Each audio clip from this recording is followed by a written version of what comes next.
तो इंग्लैंडियों कहां गया आपका बेसबॉल? एक हाथ से पूरे बेसबॉल की हवा निकल गई। आप तो इतने बड़े बड़े बयान दिया करते थे कि हम तो लोगों को टेस्ट में भी एंटरटेन करेंगे, बोर नहीं होने देंगे। एक दिन में आप 400 के स्कोर बनाया करते थे और आज 251 स्कोर पूरे दिन में 3 की एवरेज से। भाई साहब, जितना बोर आपने किया ना मैच देखने वाले को, आज मुझे नहीं लगता रिसेंट टाइम में किसी और टीम ने किया होगा। 3 की एवरेज से स्कोर बना रहे थे ये। इतना स्लेज किया इंडियन क्रिकेटर्स ने इनको। हमारे कप्तान साहब शुभमन गिल ने तो बीच विकेट में आकर ये बात बोली, no more entertaining cricket guys, back to the boring days. लेकिन मजाल है इनका खून खोल जाए, इनकी हिम्मत ही नहीं हुई। इन्होंने तब भी रिस्क नहीं लिया, तब भी बल्ला नहीं उठाया। मोहम्मद सिराज ने तो शरेआम जो रूट को बोला, भाई वेयर इज योर बेसबॉल, लेकिन आराम से लगे हुए टुक टुक टुक टुक टुक टुक करने और ऐसे ही दिन का खेल निकाल दिया। चलिए अच्छा है, मुझे तो लगता है कि ये डर चुके हैं कहीं हम दूसरा मैच भी हार ना जाएं, और इतना डर है कि बल्ला ही नहीं खोला जा रहा है इनसे। मतलब जो भी गेंदबाज ऑफ स्टंप के बाहर गेंद डालता है, लेफ्ट करी जा रहे हैं, लेफ्ट करी जा रहे हैं। मतलब बीच में गेंद आएगी तो थोड़ा खेल लेंगे, अदरवाइज नहीं भाई साहब, हम नहीं खेल सकते।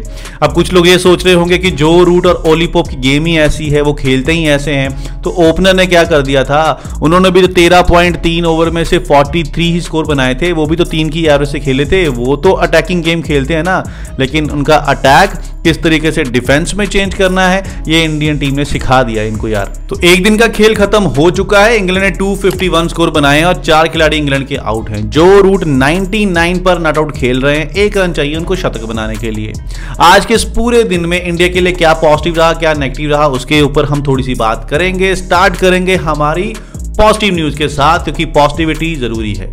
सबसे पहला प्लस पॉइंट, तो मैंने आपको कहा था भाई, जितनी भी फोटो सर्कुलेट हो रही हैं इंटरनेट पे कि ग्रास बहुत है विकेट में, बॉलिंग विकेट होने वाली है, मैंने कहा था मैच शुरू होने से पहले ये ग्रास उड़ा दिया जाएगा और बैटिंग ट्रैक ही बनाया जाएगा। जिसका कारण भी मैंने आपको बताया था कि इंग्लैंड की टीम की स्ट्रेंथ ही बैटिंग है, और अगर वो बॉलिंग ट्रैक बना देंगे तो इंडिया टीम और हावी हो जाएगी उनके ऊपर। इनसे जसप्रीत बुमराह खेला नहीं जाएगा, मोहम्मद सिराज, आकाशदीप सिंह पहले से ही नहीं खेले जा रहे हैं इनसे, तो इसलिए बैटिंग ट्रैक तो बनना ही था। और ये बैटिंग ट्रैक अब इंडिया के लिए फेवरेबल होने वाला है, क्योंकि इंडिया के पास 8 बल्लेबाज हैं। वाशिंगटन सुंदर नंबर 8 पर बल्लेबाजी करने आते हैं और वो अच्छी खासी बल्लेबाजी कर लेते हैं। तो अगर इंग्लैंड की टीम 300, 400, 450 का स्कोर भी बना लेती है पहली इनिंग में, तब भी इंडिया की टीम ये दम रखती है कि इनसे लीड ले सके। इस विकेट पर हमारे मेन गेंदबाज जसप्रीत बुमराह, मोहम्मद सिराज, आकाशदीप सिंह अगर विकेट लेने में स्ट्रगल कर रहे हैं, तो फिर स्ट्रगल तो इंग्लैंड के गेंदबाज भी करेंगे, क्योंकि हमारे बल्लेबाज तो वैसे ही फॉर्म में है और कोई 1-2 फॉर्म में नहीं है। ऑलमोस्ट सारे ही बल्लेबाज अभी फॉर्म में चल रहे हैं। करुण नायर मुझे लग रहा है इस मैच में अपनी फॉर्म दिखा देंगे। दूसरा प्लस पॉइंट मुझे यह लगा कि इंग्लैंड की टुक टुक अप्रोच से ना इंग्लैंड ज्यादा स्कोर बना नहीं पाया। पूरे दिन का खेल खेला और स्कोर बनाया सिर्फ 251।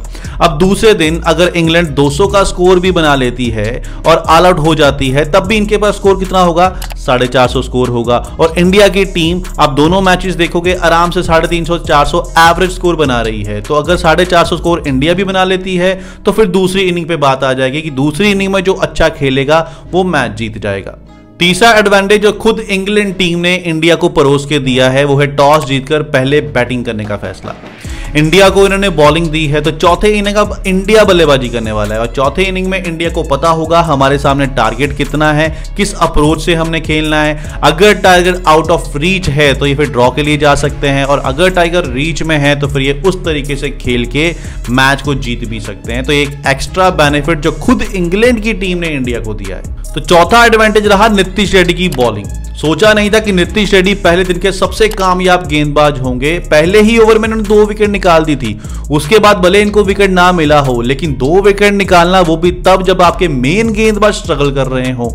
नीतीश रेड्डी के बारे में सब लोग कह रहे थे कि हम इनको ड्रॉप करके एक एक्स्ट्रा गेंदबाज खिला सकते हैं, लाइक अर्शदीप सिंह और कुलदीप यादव, लेकिन अब 2 विकेट निकाल के इन्होंने उन सबको इंक्लूडिंग मी गलत साबित कर दिया है, क्योंकि ये बल्लेबाजी करनी भी अच्छी तरीके से जानते हैं। अगर हम किसी गेंदबाज को खिलाते तो निकालता तो वो भी 2-3 विकेट ही, लेकिन बल्लेबाजी नहीं कर पाता। लेकिन अब नीतीश रेड्डी के पास ये भी मौका है, और टीम इंडिया को ये एडवांटेज है कि नीतीश रेड्डी की बैटिंग का भी फायदा उठा सकते हैं। अब पॉजिटिव के साथ कुछ नेगेटिव भी होता है, प्लस के साथ कुछ माइनस भी होता है, तो माइनस पॉइंट भी रहे इस दिन के, वो भी हम डिस्कस कर लेते हैं। सबसे पहला माइनस पॉइंट रहा मेन गेंदबाज को विकेट ना मिलना। जसप्रीत बुमराह, मोहम्मद सिराज, आकाशदीप सिंह, इन तीनों ने मिलकर पूरे दिन में 49 ओवर किए और विकेट सिर्फ एक वो बुमराह ने निकाली। भाई साहब, जहां आकाशदीप सिंह और मोहम्मद सिराज ने पिछले मैच में 17 विकेट निकाले थे दोनों ने मिलके, और वो भी बैटिंग ट्रैक था। लगा था कि ये दोनों फॉर्म में आ चुके हैं और इसके साथ में बुमराह भी आ जाएंगे जो वर्ल्ड के नंबर 1 गेंदबाज हैं, तो हमारी गेंदबाजी बहुत ज्यादा मजबूत हो जाएगी। लेकिन ये तीनों एक ही विकेट निकाल पाए, वो थोड़ा हमारे लिए माइनस पॉइंट रहा, क्योंकि उन्होंने रिस्क लिया ही नहीं। रिस्क लेते तो इन गेंदबाजों को विकेट मिलती। ऐसा नहीं है कि इन्होंने बॉलिंग अच्छी नहीं की, बॉलिंग बहुत अच्छी की। भाई साहब, 1.3 की रन रेट के साथ जसप्रीत बुमराह स्कोर दे रहा था। आप खुद ही समझ आइए कि कितना रिस्क लिया होगा इंग्लैंड ने। वो तो बाहर की गेंद को तो छेड़ ही नहीं रहे थे, मतलब बस लेफ्ट ही करी जा रहे थे, तो उस हिसाब से ठीक है। लेकिन जब इनको विकेट मिलना शुरू होगी ना, अब एक विकेट आउट होने की देर है, जैसे ही एक विकेट गिरेगी देखना ये गेंदबाज इनके ऊपर हावी हो जाएंगे। दूसरा माइनस पॉइंट रहा जो रूट और बेन स्टोक की पार्टनरशिप। इन दोनों की पार्टनरशिप 79 स्कोर की हो चुकी है और अभी तक दोनों बल्लेबाज खेल रहे हैं। जो रूट तो 99 पर खेल रहे हैं। बेन स्टोक जो इतनी अच्छी फॉर्म में नहीं चल रहे थे और स्पिनर के अगेंस्ट हमेशा स्ट्रगल करते हैं। टीम इंडिया यहां पर मुझे लगता है थोड़ा सा लैग कर गई। जैसे बेन स्टोक आए थे, इनको रविंद्र जडेजा और वाशिंगटन सुंदर को कंटिन्यूसली ओवर करवाने चाहिए थे। 10, 15, 20 ओवर लगातार इनसे करवा देते, डेफिनेटली बेन स्टोक की विकेट मिल जाती। लेकिन मुझे लगता है वहां इन्होंने स्पिनर का इस्तेमाल थोड़ा कम किया। हमने पहले दोनों मैचों में देखा है बेन स्टोक हमेशा स्पिनर आते हैं तो रिवर्स स्वीप मारना शुरू कर देते हैं। इस मैच में उन्होंने थोड़ा सा अपने आप को इंप्रूव किया है, लेकिन फिर भी स्पिनर को कंटिन्यूसली ओवर दिए जाते वो कहीं ना कहीं कोई गलती कर देते। जो रूट तो भाई साहब टेक्निकली साउंड है ही। पहले 2 मैच में अगर कुछ नहीं कर पाएंगे तो तीसरे मैच में तो वो करेंगे ना। बड़ा बल्लेबाज है, कभी ना कभी तो चलेगा। कितनी देर हम उसका बल्ला खामोश रखेंगे, लेकिन हमको जल्दी उसकी विकेट निकालनी पड़ेगी, ये पार्टनरशिप तोड़नी पड़ेगी, ताकि हमारे लिए ये स्कोर है आउट ऑफ रीच ना हो जाए। तीसरा माइनस पॉइंट रहा ऋषभ पंत की injury. I hope Rishabh Pant की इंजरी ज्यादा बड़ी ना हो, क्योंकि उनका बल्लेबाजी करना बहुत जरूरी है।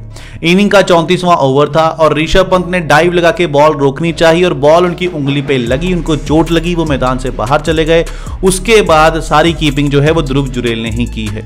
कीपिंग तो चलो चलेगा, ध्रुव जुरैल अच्छी कर लेता है, लेकिन ऋषभ पंत की टेस्ट में कोई रिप्लेसमेंट नहीं है।